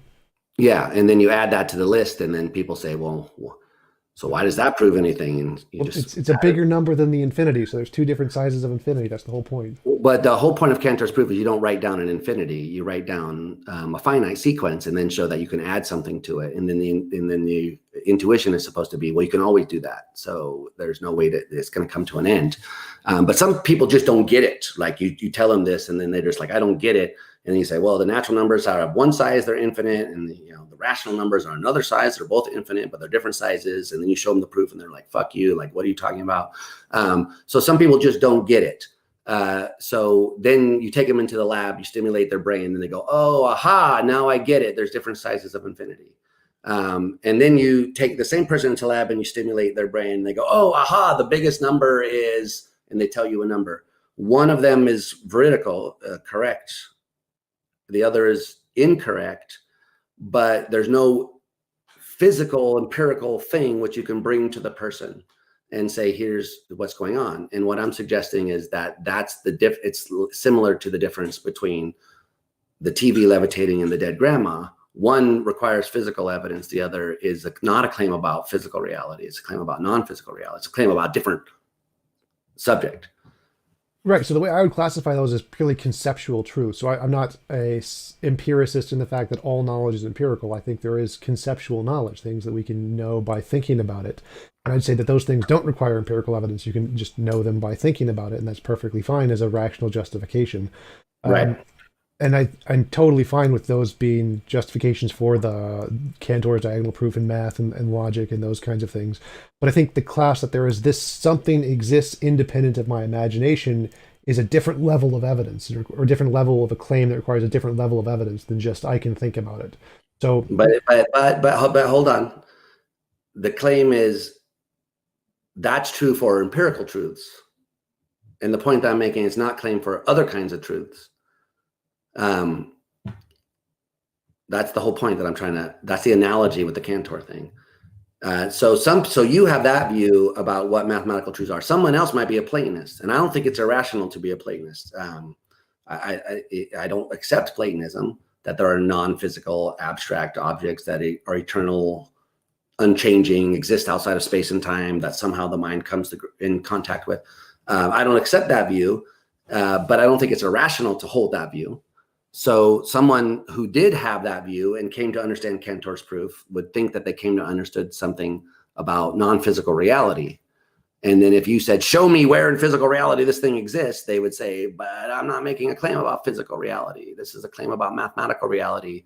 And you say, I don't think there is any such thing. And they say, yeah, but I just came in contact with it. I bumped into it. I mean, go and read someone like Gödel. You get the feeling like these guys are like interacting with more than their definitions. I mean, I saw that discussion, by the way, that guy's really annoying, but I saw that discussion with that physicist you had. I think he's incorrect about what he said about Gödel's theory, actually, or theorem. It's showing that there's mathematics can't be definitional in the way that you think or Hume thinks or something like that. But anyway, that's a separate point. The point is that if they say, I came to see the reality of this mathematical realm, I mean, I don't know, look at forcing and the continuum hypothesis. These things seem like more than mere definitions. These guys are talking about things which they have a grasp of. They're climbing around on them. There's like a structure there that's real to them, which I could only see through a kind of foggy veil. But to them, it's like there, and they're climbing around in the nooks and crannies of ZFC, right? So the Zermelo Frankel, something. Yeah, exactly. Anyway, so I don't think that you would be justified to come to them and say, if they had this experience, that they needed to show you some empirical proof of it, because they're not making a claim about the empirical world, the natural world. They're making a claim about the supernatural world, or not. I mean, not supernatural. That's pejorative in mathematical sense. But anyway, the non-natural. That's not even true. The non-physical. Let's put it that way. Yeah, I use supernatural synonymous with all those. I'm fine with that. Makes sense. But yeah, yes, I would agree. I would agree. I would say that yes, you can have rational belief that there is like a platonic number or something, and you can definitely have rational belief of certain kinds of platonic things. But I don't think you can have a rational belief that anything is platonic. I can't like hold up this cup and say this is a platonic cup. I've met this platonic cup in the platonic realm. Like the cup is there. It has a specific size, a direction, a shape, and you're saying that's platonic. That is irrational. And so if you're saying there is a thing that is there and it has this shape and this size and reflects light in this way, or appears to, it's because it isn't empirical in some way, then you're saying that there is a thing that is in the physical world in that location that is interacting or doing something there in relation to some other thing. This is an empirical thing. Like you're saying this exists independent of your mind. So if you're saying that your mind has access to this platonic realm and there's this platonic realm somewhere and you can feel it, okay, that's fine. But if you're saying that cup exists in the platonic realm and it's there in the real realm, well, now your claim is of the kind that I'm talking about. It has right. something to do with this external world. And so if you're claiming that there's this spirit or a demon that is there in the external world, then I think it does put it in the same category that we're talking about these things that exist independent of the mind. And so it does try to elevate your claim that it has to have some relation in that same sense. Yeah, I guess there's a part of me that agrees with that, but to be the kind of person I'm imagining is saying, look, the world is more complex than we think that it is. There are these physical things, and then there are these non-physical things, and they can both appear to us in various ways. So they're not saying that there's a physical object over there which has these properties. What they're saying is there's some kind of non-physical thing which is manifesting itself in a certain way. I mean, I don't know. When who was it, Peter or Paul or whichever disciple dude was walking down the Damascus road, and the angel came and said, "Repent, sinner, fucking asshole," and he was like, "Ah." I don't think that they think that there was a physical object in front of them. I think that what they think is that, these things somehow cause the experience, or this is the way that they interact with us or something like that. And yeah, they have to do that through the brain because we're physical objects. So how else are they going to do it? Like they've got to work through the brain. So they've got to cause something to happen in the brain in order for you to experience their presence. So it doesn't seem all that surprising that, yeah, we could produce that same kind of experience by interacting with the brain as well. But it doesn't seem like it puts it in the realm that you're demanding that it be put in the realm of. Now, certainly I agree that, if I say the number 2 is over there and I can bump into it, that's a different claim. But saying that I come to interact with the number 2 by proxy by looking at these 2 cups is a different claim, right? Because you're saying you're interacting with that thing as a way to get at the other thing. So I don't think that it does automatically put it in the realm that you're saying that it does. It's not an empirical claim simply because you're saying it appears a certain way and that it's over there as opposed to over here, because you can kind of invoke the Kantian claim. That's the only way we can experience things. The only possible way we can experience anything is as located in a certain position and place, blah, blah, blah. So yeah, of course, an angel is going to appear that way. That doesn't mean that they are physical or that they are subject to the same sorts of demands. Sure, but I still think there's a limit to the kinds of things you can reasonably claim are of that realm. Like you couldn't claim, there are certain things you cannot claim is in this other realm because it doesn't make sense. So you can't claim there's a square circle in this realm. Right. You could, or you could, there's a round square platonic object or something. I would consider that to be irrational. Or if you say there is a cup that is a platonic object, I'm like, so that's irrational. I don't think that makes sense. So there's certain kinds of things that are rational to claim are platonic objects, irrational to claim that are platonic objects, and things that are probably in the middle ground that are like may or may not be, we don't know. And I think that unless you can show it's in the rational to claim it's a platonic object realm, then it's not rational to claim it's a platonic object. Right. And so I'd say that this idea that there is this, like the ontological greatest possible being thing, I'd put that in the gray area where it could be, maybe, may not be. And I don't see any reason to say it's in the rational one, whereas numbers definitely in the rational one, cups irrational one, square circles irrational one. So I think that because you can't show it's in the rational realm, it's not rational to conclude it is a thing there in that other realm. Why is it not rational to conclude that the maximally great being is non-physical? Non-physical. I think non-physical is fine, but I'm saying the quality of greatness itself, is that one of the Platonic objects or an object? Yeah, I guess I'm getting a little bit lost on the dialectic here, so it's probably my fault. I have had a bit of a migraine today, so maybe I'm a bit slower than normal. But uh, so to back up a little bit, the kind of point that I was trying to make was that I don't. So what started all this, besides the ontological argument, was this idea that there's something conflicting with science in these kind of reports about spiritual experiences. That if I have an experience as of a demon or a god revealing something, coming down and telling me something, you were saying we have lots of reason to believe that these are merely delusional beliefs. I don't think it's right to call the experiences delusional, because I think the word delusion means belief that resists evidence, even lots of evidence. So, when I think of delusions, I think of like Cotard's delusion, the belief that I'm dead. And there's people that go around and say that they're like, I'm dead, I'm rotting inside, but you're fucking eating a taco, dude. Like you dead people don't eat tacos and get hungry. But anyway, so they're like, I'm filled with maggots and I'm dead. And you show them lots of evidence that that's not the case. You take an x-ray, no maggots, and like, no, there's maggots in there. I'm dead, I'm rotting. So when I think of delusions, I think of beliefs that resist lots of evidence. I think Cotard's delusion actually come from other people too, right? People think my wife is dead. She's been replaced by a duplicate. So those are beliefs, not experiences. In fact, there's a whole debate in the philosophy of psychiatry about whether delusional beliefs are rational or not. So in fact, in the background of that debate, some people, including myself, I guess I'd be sympathetic to this view, is that the delusional beliefs are based on weird anomalous experiences that they have, and therefore aren't, strictly speaking, irrational beliefs, because they're trying to make sense of the kind of experience that they're having.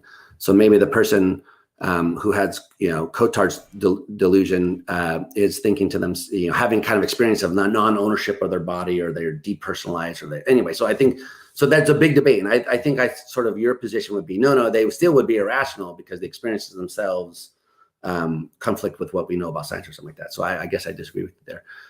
But anyway, so I would disagree that the experience itself is delusional. I think beliefs based on the experience may be or not delusional, but the experiences themselves are just experiences. We'll take Oliver Sacks. Oliver Sacks was, I'm sure you're familiar with him. He did lots of research on certain kinds of the man who mistook his wife for a hat. Yeah, and he would always see these different shape delusions on the ceiling. And would it be rational for him to believe that these shape delusions exist, or is it rational for him to believe I'm having this neurological or hallucination, and I know it's a hallucination, so it's irrational for me to conclude they're real? Yeah, but this is kind of the whole point that I've been making all along, is I think it depends on your background beliefs. So Oliver Sacks was kind of, had certain views that led him to think these are not veridical experiences. Other people may have background beliefs that lead them to take them more seriously. I don't think that one is more rational than the other, which is kind of what starts. So that's what the point that I was trying to make about the spiritual stuff. So you say we have lots of reasons to think that this is a delusional belief that you have based on this experience. And I was trying to argue that actually we don't have that. There's no evidence that suggests one way or the other whether these are veridical or not. Everything that we know about near-death experiences, religious experiences, is compatible with them being true, and also compatible with them being not true. And science doesn't tell us anything about that, since these are not claims about the empirical world at all. And science only answers those kind of questions. Well, I would disagree. I'd say science tells us a lot about those things. I think it's incredibly rational to conclude that based off of the evidence we have in neurology, that those are in fact delusions or hallucinations, whichever term you want to use. Based on the evidence we have, that is a incredibly rational conclusion. And I think that the difference in our position is where I would agree that like the 5-year-old child is rational to conclude that there is a Santa. But if you're looking at it from a perspective of you could either be the child or the parent, and you choose to be the child, I would say that's irrational. I would say that because you have access to both qualities of evidence, if you choose the lesser quality of evidence, you are irrational. Like if you didn't have a choice, obviously you can't choose. But if you're someone in the modern technology who has the background availability of the modern neuroscience, and you choose to ignore that and choose to be the child, I would say that's irrational. I'd say that's kind of like what the the ontological argument is doing in that context. So I think that it wouldn't be irrational for the child. It would be irrational for someone who could be either and chooses to be the child. Yeah, And that's but what I I don't think you've established that. So I agree with you about. So by the way, I have a 5-year-old child, and they know there is no Santa. I told them. Want to lie to the child, and he was kind of sad at the beginning, and I was like, he was like, oh, there's no Santa, and I was like, well, there's no Mario either, but you love Mario, and he was like, oh yeah. So it doesn't really matter. It's like, it's all pretend, right? Let's go play Mario now. And so I think I'm against lying to children. I don't lie to my son. I'm against lying, generally speaking. I think it actually does harm to lie to children. So some people get very mad about that, but I think it's actually wrong to tell children that there is a Santa. I especially am super offended by, I was on an airplane. I'm totally on a non sequitur now, but I was on an airplane once, and the fucking pilot, dude, the pilot of the plane, like announced, we were flying on Christmas Eve. He announced over the intercom, oh, we just spotted Santa flying, and everyone was looking. I was like, motherfucker, dude, this is like mass conspiracy against children. This shit pisses me off. Anyway, and I was lied to as a kid. I was very angry. I found out there was no Santa accidentally because I saw my mom wrapping a present. I woke up in the middle of the night to go to the bathroom. I saw them wrapping a present. And then in the morning, I saw the same present under the tree. It said "From Santa." I was like, "Motherfucker, dude! You guys did that." So I think I was 7. I was like, my mom was like, "Don't tell your sister." I was like, "Oh, I'll fucking tell her, dude." Anyway, so yes, I agree. We shouldn't. The kid is being misled into believing that there is a Santa when really we have lots of reasons to expect that there is no Santa, and that it's a mistake. If you had to choose one versus the other, it would be a mistake to choose belief in Santa. Although that's part of the narrative, by the way. I mean, oh my God, we were reading the Polar Express, and it's like, oh, you can only hear the bell if you believe in. So fuck you, dude. Fuck all that shit. Fuck it.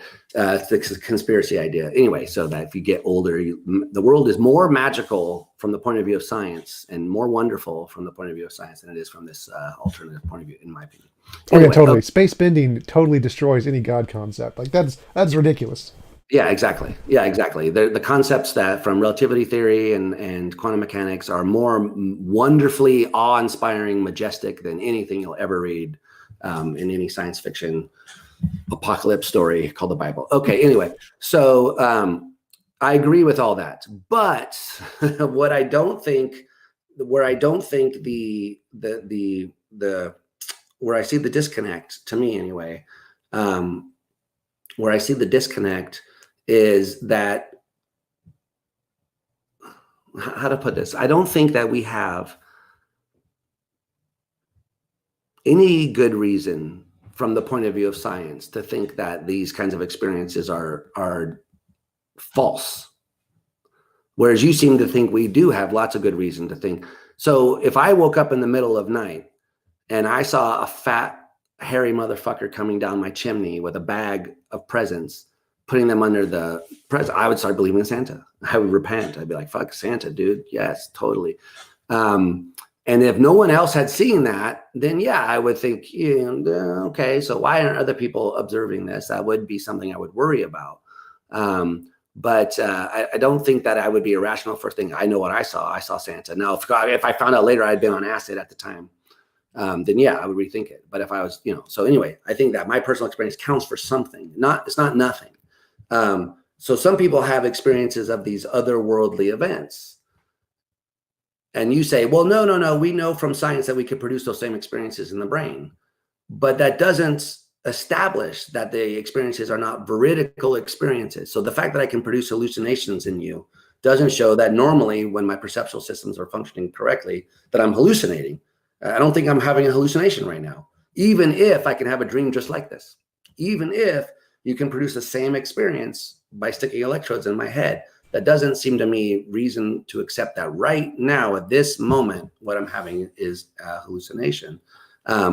So now you say, but wait a minute, the reason why is because other people will walk into the room and see the table and so forth. And I say, yeah, that's fantastic.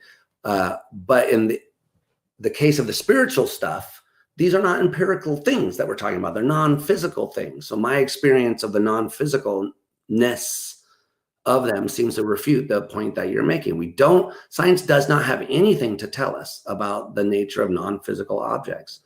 In fact, I don't even think science has anything to tell us about the nature of the quantum world. I think the job of science is to answer questions about what we will observe. And it does a quite good job at that. But it doesn't tell us anything about these. Science doesn't refute Platonism about numbers, and science doesn't refute the existence of all knowing, all perfect, morally, blah, blah, blah. It's not talking about that. It's saying, science is saying, if you look over here, you'll observe X. If you look over there, you'll observe Y. If you tweak it in this way, you'll observe this corresponding thing over here. So that's what it talks about. It doesn't talk about these other things at all. It does. In fact, self-consciously, its job is to ignore those things. Well, the two things there. First is how would that be different if you said, I saw a non-physical demon or whatever, this isn't talking about the physical world, from a person saying, I saw the TV levitate, and there's lots of scientists in the room, they also see the TV, it's not levitating, but I was just seeing an alternate world, an M theory alternate timeline or whatever, where it did levitate. Obviously, science doesn't disprove that either, but significantly, we're probably going to say, I don't think so. I think probably more likely delusion. So it seems, in the case of the demon, you should be even more reasonable to conclude that's a delusion, because it induces this entire new ontology, than it is to conclude that they were just looking into a different M theory world where there's all possible worlds. I think it would be more reasonable to conclude that is rational than to conclude that there is a new ontology of demons. And I think we clearly conclude that they're seen into another world is not veridical. So we think that's probably a hallucination. So we should be especially rational to conclude the demon is hallucinating. The second thing is, I think science is the ways we use to differentiate imagination from reality. That's the point of science, from my perspective. The point of science is this thing we're seeing something that only exists in our imagination, or does it exist independent of our imagination? That is the point of science. It is to differentiate those two things. And I think the whole goal of everything we've collected in science is the reliable methods we have to do that. And if it can't meet one of those reliable methods, it's probably one of the imaginary things, which is the conclusion we've come to after thousands of years of doing science. There's so many imaginary things we think exist, and here are all the ways we have to show if it is or isn't one of them, with a certain level of reliability. So if it can't be shown to be not one of them, it's probably one of the imaginary things. So I think that's the point of science, is to differentiate, is it just a thing in our head, or is there a reason to believe it exists in reality? And obviously it can't prove everything does or doesn't exist. Reality. Well, I wouldn't say that. I'd say any reality. So I'd say that if there was a non-physical reality, like if I could pray to God and get a gold brick, that would be evidence of a God. I'm happy to grant that would be evidence of a non-physical God or a supernatural anything. Like if you can make a testable prediction, that would work as a way to show this is a non-imaginary thing, regardless of where it exists. If it's supernatural, whether it's physical, whether it's a platonic object, it would make no difference to me at all. If you can show it's not imaginary by any of the currently reliable means, regardless of where it is, that counts. I'm happy to count that as evidence. So I wouldn't just say, why aren't you a Platonist? No testable predictions. If you made testable predictions for Platonism, It's not testable predictions. What? They're just mathematical. What do you mean? I have no idea what you mean. If Platonism were true, then you would expect things like Cantor's proof and forcing the continuum hypothesis. You would expect all of these things, and that there would be ways of differentiating claims about this realm. In fact, we have lots of these ways of differentiating. They're called proofs and so forth, and intuition and blah blah blah. So that's a reason to think that these things are real, according to you, because there are some predictions or mathematical predictions. There's a way of differentiating them. It's called proofs and intuition. And so I don't understand why by your own lights you don't accept the existence of the Platonic realm. But were those predictions Platonism made? Because I'm not familiar with those being predictions Platonism made, or anybody made for that matter.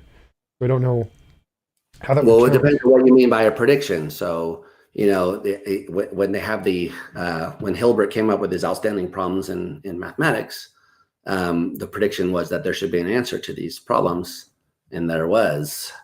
That the Riemann hypothesis. I mean, that's not one, but the ABC conjecture or whatever thing that the continuum hypothesis, any of these things that are out there. In fact, the continuum hypothesis, I think, is a kind of interesting one. Whether alpha naught is the next great. There's a level of infinity between countable internets, yeah, and uncountable. What the order of them is, and all that sort of stuff. And so it turns out that you can do it both. You can do it both ways. It's provable and also not provable, depending on your assumptions and how you do things. So it's independent of set theory as we understand it. And I don't know. Well, so yeah, if like there's like a Platonist, yeah. So if there was a Platonist who made these predictions that these things will work, and there were non-Platonists who said, nah, if Platonism wasn't true, these things would not work, and then yeah, I'd count that as evidence of Platonism. I don't know if that's ever occurred. I don't think that has. Well, I think your standard of prediction is too high, because the prediction is just that there is a method which can answer these questions. And in fact, we have employed that method and answered these questions. But isn't that same prediction made under non-Platonism? Like, right? Yeah, exactly, exactly. So, but they're not in the same way. I mean, so if well, I don't know. By the way, I have another meeting at 2:00 or my time, 2:00. So about 10 minutes, I have to go. okay. I felt like we could be talking here forever. But anyway, so let me just clarify what I mean by prediction here. So I'm saying that I have a hypothesis. I'm going to predict something we don't know yet. If my hypothesis is true, it doesn't even matter if they're connected. I don't even care. I predict round squares, and I predict there's going to be a teapot floating around Alpha Centauri. That's evidence of round squares. I don't even care if it's connected. So if you can make a prediction about something we don't know yet with some hypothesis you have, and no one else has made this prediction yet, no one else has even conceived of it, then yeah, that would be evidence of your hypothesis, whatever it is. Don't even care. So, but if you're predicting something like the sun's going to rise tomorrow when everybody predicts it because it's just based off what we already know, then that wouldn't count as evidence of anything. So I'd say, so if these predictions that Platonism made, Platonism makes some kinds of predictions about some kind of mathematical relations that nobody knows yet, and nobody has even the inkling of yet, and they get it right, and we discover it's right in 100 years, yeah, I would count that as evidence for Platonism for sure. But if it's just predicting the same things we already kind of expect under every ideology, I'd say probably not a prediction. Yeah, but why isn't that just confusing Platonism with empirical science? I mean, it's not the job of mathematics to make those sorts of claims. That's not what it does. It doesn't make predictions in that sense. Its job is to do something different. Oh, well, I'm including predictions here of solving mathematical problems or something. Like if you make predictions about some kind of mathematical relations, like you will be able to solve the Riemann hypothesis or whatever with this kind of method or blah, blah, blah. I'm happy to count that as evidence too. I'm not specifically saying it has to be an empirical prediction. Evidence? So why doesn't it count as evidence that people come up with these? I mean, so there are these differences, right? Sometimes people come up with a proof, and so a couple of times people thought that they had proved the parallel postulate, and then later mathematicians came along and found a mistake in the proof. That seems like something that Platonism has a better way of handling than your view, because if there's an objective fact of the matter, then you would expect consensus to conform to, people all recognize the mistake once it was pointed out. And so what are they all agreeing on? It sounds like if it's just definitions, then we can define them any way we want. And this is, so Hume didn't take things far enough. This is where Quine comes in. Quine comes in and says, you know what, actually, if you really want to be an empiricist, I mean, WVO Quine, the American philosopher. Yep. If you really want to be an empiricist. TJump empiricism. Well, that's one of his most famous papers. If you want to be a real empiricist, then you have to also accept the idea that we can change these definitions because we own them. They work for us. So if I want to reject the law of non-contradiction, I can. In fact, that is perfectly fine. I'll adopt a non-standard logic. I'll go talk to Grand Priest and adopt what he calls L3 or whatever. So I can have a many valued logic or anything I want. I can be dialethic, pairs consistent, sort of thing there. So, but it doesn't seem like that's what you actually get. So the prediction from your camp. I mean, when you tell people that it's possible that 7 + 5 might equal 15 in the future, they sort of look at you funny. And then you say, oh, that's just because you're defining 7 plus 5 to equal 12, but I'll just change the definition and then we'll come up with a different answer. They go, wait a minute, there's a fact of the matter here about 7 and 5 equaling 12, which seems independent of us. So that's the prediction is that more people, I mean, I guess it's not even a prediction, but it's just that the Platonist has a better answer. Well, my answer is just math. My answer is math refers to reality. So reality is reality. There you get one, and then you can just do different kinds of subdivision of the numbers to get more stuff about reality. So I don't think it's ever going to change. I don't think reality. Continuum hypothesis has nothing to do with reality. Well, I think it does. I think it's just an extension of the math that is based on reality. So I think that all usages of math, as in like one plus one, the standard number system, set theory, are all based off of math that is derived from reality. So I don't think any version of math can't have something to not do with reality inherently. But it's not a claim about reality, or as if it is, it's a claim about non-physical reality. So take a set of axioms that define like Robinson arithmetic. So it's you can. It's the simplest thing before you get to the piano axioms. Even it's just so define these things. There's a number that's doesn't have that's zero. For any number that isn't zero, it has a successor, a number that comes after it, and then you define some operations on these things. And the claim is that these things hold of necessity. That's not a claim about physical reality. I think it is. So I think all of the claims about math are claims about reality. I think all things that like A equals A, law of identity, is describing reality. I think the number one is describing reality. I think all numbers and all logic are derived from reality. So I think. Yeah, but I didn't say that though. What I said was that the claim that it's necessarily true isn't a claim about reality. It can't be verified by reality. We don't have any experience that suggests that that's accurate, not empirically anyway. If you really accept that, you should be Aquinian and think that tomorrow it could all change and A equals A might not be true. But I don't really feel like you feel that it's true. No, I think that I think that all math and logic derive from reality, and just reality. Reality is reality. That's logic, and there is one reality. That's math. And I don't think those things could change. That's not what it means to say 1 plus 1 equals 2. That's not what it means. And 1 plus 1 equaling 2 doesn't mean take one object, put it next to another object, and then count them and have two objects. That's not what it means. It means there's some abstract mathematical claim that's always true, which is and some of the formal system can be derived. So the fact that that happens to somehow capture a fact or mirror something about physical reality is accidental. And not important. Well, I'd say it is important. So I take the view that, yeah, it is. It's just describing reality. So all of our math is just abstract ideas that derive from specifically just reality. So math and logic are just describing reality, and that's it. I had in my first conversation with Rob Koons, he talked about a whole bunch of different people in philosophy trying to do this. I don't know any of them, so I can't really talk about it. But he says this is a view that is held by a number of people. That doesn't make it right. I know. It's not the consensus view in philosophy by any means at all. So if consensus matters at all, then you are not you don't have it at all. One of these guys is Mill. Maybe Mill is a guy. Mill thought that all mathematical facts were empirical generalizations, basically. And that is like widely thought to be ridiculous. I actually think it's true. I hold all the crazy views in philosophy. I don't give a fuck. But a lot of people think that that's just like the silliest thing they ever heard. And a lot of math that we have is really just not based on anything empirical.